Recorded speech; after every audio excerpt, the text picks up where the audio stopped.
Assalamualaikum dan salam sejahtera rakyat Malaysia. Pendedahan terbaru berkaitan dengan konsesi Menara Kuala Lumpur. Harap SPRM dan Azam Balance sila siasat, jangan buta mata dan hati.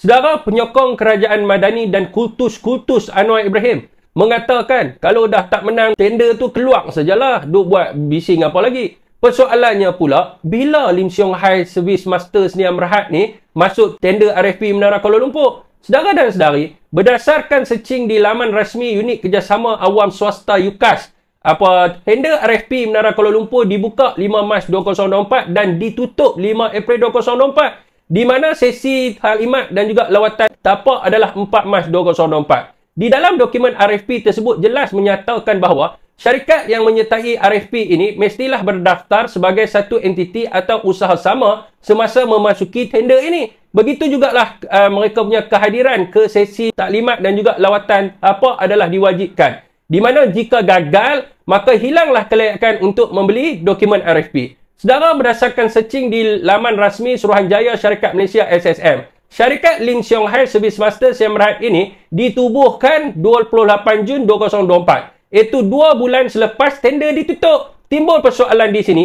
bila pula mereka hadir sesi taklimat dan juga lawatan Adakah mereka layak membeli dokumen tender ini? Yang paling kelakarnya di sini adalah Menteri Komunikasi Umum pemenang tender pada 29 Mei 2024. Sebulan sebelum syarikat ditubuhkan.